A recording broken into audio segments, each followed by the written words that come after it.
viewers, welcome to my channel. இன்னைக்கு நம்ம வீட்ல வந்து மீன் ஃபிஷ் கறி வந்து எப்படி பண்றதுன்னு பார்க்கலாம். நம்மளோட ஃபிஷ் கறிக்கு வந்து இப்போ என்னென்ன பொருட்கள் வந்து தேவை அப்படின்னு நம்ம இப்போ வந்து பார்க்கலாம். நம்ம வந்து ஒரு 1.5 kg ஃபிஷ் எடுத்துட்டு இதில் வந்து மஞ்சள் தூள், சால்ட்டு, புளி தண்ணி போட்டு இதை வாஷ் பண்ணி எடுத்து வச்சுருக்கோம். எதுக்காக வந்து இந்த சால்ட்டு, புளி தண்ணி, மஞ்சள் தூள் எல்லாம் போட்டு வாஷ் பண்ணுறோன்னா அந்த ஃபிஷ்ஷோட ஸ்மெல்லு வந்து சுத்தமாக இருக்காது, நல்லா இருக்கும். அதனால் நம்ம இந்த மாதிரி வாஷ் பண்ணி எடுத்து வச்சுருக்கோம்.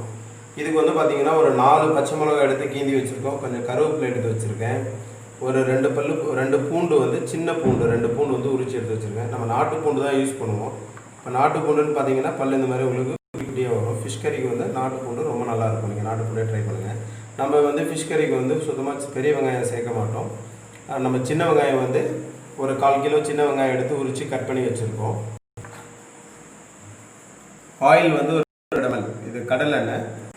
நம்ம குழம்பு மிளகாத்தூள் வந்து சில்லி பவுடரு, மஞ்சத்தூள், மிளகாத்தூள் எதுவுமே யூஸ் பண்ண போகிறதில்ல. நம்ம வெறும் வீட்டில் அரைச்ச குழம்பு மிளகாத்தூள் மட்டும்தான் யூஸ் பண்ண போகிறோம். இது பார்த்திங்கன்னா ஒரு 7 டேபிள் ஸ்பூன் அளவு நான் எடுத்து வச்சுருக்கேன் 1.5 கிலோ ஃபிஷ்ஷுக்கு. இந்த மிளகாத்தூள் வந்து எப்படி பண்ணுறதுன்னு நம்ம வீடியோவில் வந்து இந்த ரெசிபி வந்து போஸ்ட் பண்ணுறோம். இது வந்து சப்போஸ் உங்களால் இப்போ உடனே பண்ண முடியல அப்படின்னா நீங்கள் வந்து குழம்பு மிளகாத்தூள், வேறு கம்பெனி குழம்பு மிளகாத்தூள் எது வேணாலும் யூஸ் பண்ணிக்கலாம். ஆனால் இது பண்ணி பாருங்கள், ட்ரை பண்ணுங்கள், நல்லாயிருக்கும். நம்ம வந்து தாளிப்புக்காக வந்து ஒரு டீஸ்பூன் அளவு வெந்தயம் எடுத்து வச்சுருக்கேன், ஒரு டீஸ்பூன் ஜீரகம் எடுத்து வச்சுருக்கேன், ஒரு 7 டொமேட்டோ வந்து நம்ம பாயில் பண்ணி எடுத்து வச்சுருக்கோம். இதை வந்து நம்ம அரைச்சி தான் யூஸ் பண்ணுவோம். இந்த கண்டிஷனில் நல்லா பாயில் பண்ணிவிட்டு டொமேட்டோ யூஸ் பண்ணிக்கலாம்.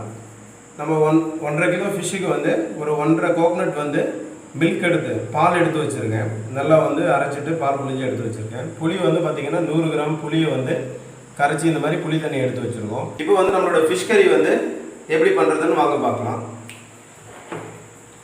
நம்ம அடுப்பை பற்ற வச்சுக்கலாம். மீன் குழம்புக்கு எப்பயுமே பார்த்திங்கன்னா மண் சட்டியில் மீன் குழம்பு பண்ணிங்களா தான் டேஸ்ட் வந்து பெட்டராக இருக்கும். அதனால் நம்ம செலக்ட் பண்ணுறது மண் சட்டி தான் செலக்ட் பண்ணியிருக்கேன் ஃபிஷ் கறி பண்ணுறதுக்கு. நம்ம மண் சட்டி நல்லா ஹீட் ஆகி வந்துருச்சு.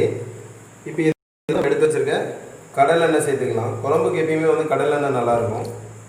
நம்ம எண்ணெய் சூடாகட்டும், ஒரு 2 நிமிஷம் வெயிட் பண்ணலாம். தாளிப்பு போட்டுக்கலாம். ஃபஸ்ட்டு வெந்தயத்தை சேர்த்துக்கலாம்.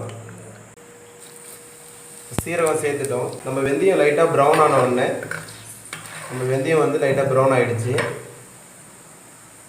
நான் கீஞ்சி வச்சுருக்க 4 பச்சை மிளகா சேர்த்துட்டோம். பூண்டு இதில் முழு பூண்டு இதில் சேர்த்துக்கலாம். கருவேப்பிலை,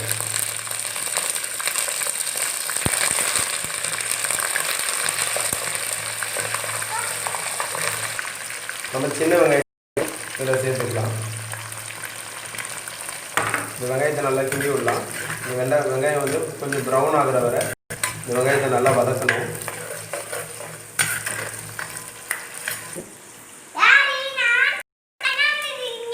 உனக்கு பிடிச்ச ஃபிஷ் கறி வச்சுட்டு இருக்கேன் டேடி. இன்னைக்கு நம்ம ஃபிஷ் கறி பண்ணுறது எப்படின்னு பார்க்கலாம்.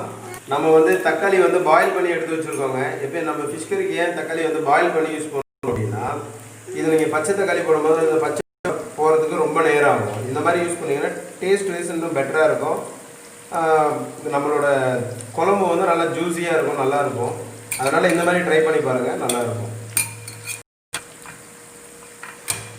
இப்போ இதை வந்து நம்ம மிக்சியில் போட்டு நல்லா டேஸ்ட்டாக ஆக்கலாம். பாருங்கள், இப்போ நம்மளோட வெங்காயம் வந்து நல்லா ப்ரௌன் ஆகி வந்துருச்சு. நம்ம குழம்பு மிளகாய்த்தூள் வந்து இதில் நம்ம சேர்த்துடலாம். எண்ணெயில் லைட்டாக வதக்கிடலாம்.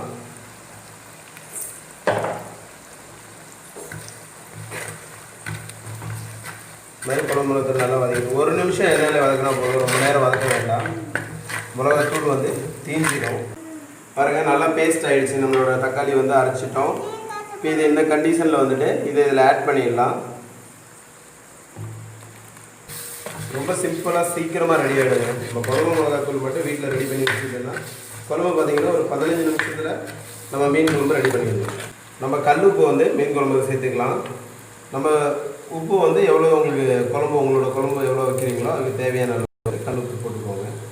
எப்பயுமே எந்த குழம்பு பண்ணாலுமே கல் உப்பு வந்து சேர்த்துக்கிறது ரொம்ப நல்லது. டேஸ்ட் வைஸ் நல்லாயிருக்கும். தூர்ப்பை விடவே கல் உப்பு சேர்த்துட்டா ரொம்ப நல்லாயிருக்கும். இந்த மாதிரி பாருங்கள், இந்த ஆயில் வந்து இந்த மாதிரி வந்து தக்காளி வந்து குக்காகி வரும்போது இந்த மாதிரி இந்த ஆயில் வந்து ரோகன் ஆகி வெளியே வரும். இந்த மாதிரி வந்து நம்ம தக்காளி கொஞ்சம் நல்லா குக்காகிட்டு நல்லா குக்கான வாட்டி நம்ம புளி வந்து எடுத்து வச்சுருக்கோம் இல்லையா, 100 கிராம் புளி எடுத்து கரைச்சி வச்சுருக்கோம். அதை வந்து இதில் சேர்த்து நல்லா கொதிக்க விடணும். சரியா? நம்ம இந்த இன்னும் கொஞ்சம் நேரம் குக் ஆகும். மசாலா பாருங்கள் குக்காகி இந்த மாதிரி ஆயில் வந்து பிரிஞ்சு மேலே வர ஆரம்பிக்குது. இந்த ஸ்டேஜில் இருக்கும்போது ஒரு 2 நிமிஷம் குக் பண்ணிங்கன்னா போதும், அந்த மாதிரி வந்துடும். அந்த டைமில் வந்து நம்ம கரைச்சி வச்சுருக்க புளி தண்ணி வந்து இதில் சேர்த்துக்கலாம். புளி தண்ணி வந்து எப்பயுமே சேர்த்தோடனே புளி வந்து ஒரு பச்சை வாடை வருங்க. அதனால் இந்த புளி தண்ணி வந்து ஒரு 10 நிமிஷம் நம்ம நல்லா கொதிக்க வச்சுருக்கிறது பெட்ரு. புளி ஊற்றின வாட்டி ஒரு 10 நிமிஷம் நல்லா கொதிக்கட்டும். நம்ம புளி தண்ணியோட பச்சை வாடெல்லாம் நல்லா போயிடுச்சு, நல்லா சுண்டி கொதித்து வந்துருச்சு பாருங்க, ஆயிலெலாம் மேலே வந்துருச்சு. இப்போ நமக்கு சுத்தமாக பச்சை வாடை கிடையாது. இந்த ஒரு 10 நிமிஷம் நல்லா நம்ம இந்த மாதிரி கொதிக்க வச்சுட்டு நம்ம தேங்காய் அரைச்சி போடுறதை விடவே இந்த மாதிரி தேங்காய் பால் எடுத்து யூஸ் பண்ணும்போது நம்மளோட ஃபிஷ் கறி வந்து டேஸ்ட்டு ரொம்ப பெட்டராக இருக்கும். அதனால நம்ம இன்றைக்கி வந்து தேங்காய் பால் தான் யூஸ் பண்ணியிருக்கோம். நல்லா கிண்டி விட்டுக்கலாம். தேங்காய் பால் யூஸ் பண்ணிவிட்டு இது நல்லா ஒரு கொதி வந்தவுடனே நம்ம மீன் போட்டுக்கலாம். இது வந்து தேங்காய் பால் ஊற்றின வாட்டி ஒரு 5 நிமிஷம் நல்லா கொதிக்க விட்டோம். நல்லா கொதித்து வந்துருச்சு.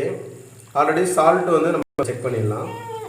நம்மளோட உப்பு காரம் எல்லாமே ரொம்ப கரெக்டாக இருக்குது. இந்த ஸ்டேஜில் வந்து நம்ம மீனை போட்டுட்டு ஒரு கொதி விட்டுட்டு அடுப்பு அணைச்சி வச்சிடலாம்.